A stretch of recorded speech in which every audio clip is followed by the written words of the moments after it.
Following a video that I did earlier on Facebook, I've had quite a lot of people contact me and ask me how the easiest and quickest way to analyse your bank account is. So go onto your online banking and download a CSV, and it will look something like this. You then want to click on this button here, and you want to apply the filter. You see over here on the right hand side under the home menu you will have filter, and then that will give you these little arrows at the top. You want to then add, if you haven't already got one, a column in to the left hand side. So I've hidden mine here at the moment. It might already be number, it might have null in it, all those kinds of things. And you want to start to annotate what the description of those payments are. Now, the reason we put the filter on is because it makes it quite quick, that if you are, let's say, if you were to put the arrow down and select Tesco, I can now put supermarket.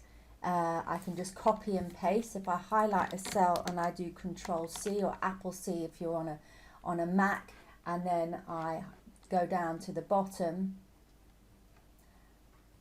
hold down the Shift key, and then do Control V, it will copy that all the way down. Likewise for Sainsbury, if I can spell it correctly, do the same thing. And you just go through each of the different description items that you have, and you can select any period of this. I'd recommend that you do this now, which is April, for the last quarter, so from the 1st of January, to have a look at what your spending is. So have a look at all the different things and make sure that everything has a description. At any given time, you can make sure that you don't have any blanks.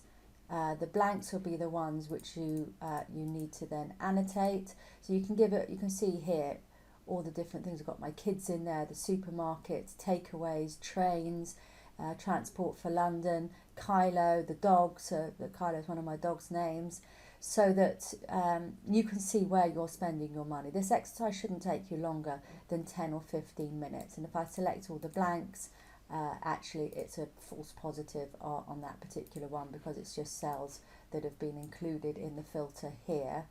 If I was to delete those, would that get rid of them? Yeah, it would. So now I don't have any blanks. It was looking at the blank cells that were across there.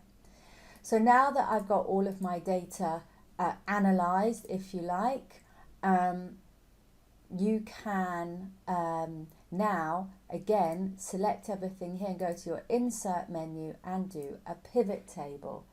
This little box here will come up. Just go OK with that. It won't work if you don't have headings for each of your columns. It won't work. Now if I click on the pivot table, I've got all of my all of the things here, all the different headings, and I can have a look by date. And here, let's say I just want to look at the moment at I just want to have a look at this quarter. So just going to put on 2020 on there. We can have a look at the description.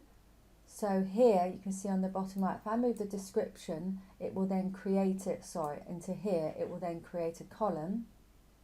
And then I'm going to put the amount into the value here, and it will sum the amount. So each of these, and if I want to break this down, it will show me quarter by quarter. If I don't want to see quarters, I'm just going to get rid of that by dragging it out of here, and then I can see exactly how much I've spent on each category in each month, and then I can have a look at what is essential and what is stuff that I can cut back on.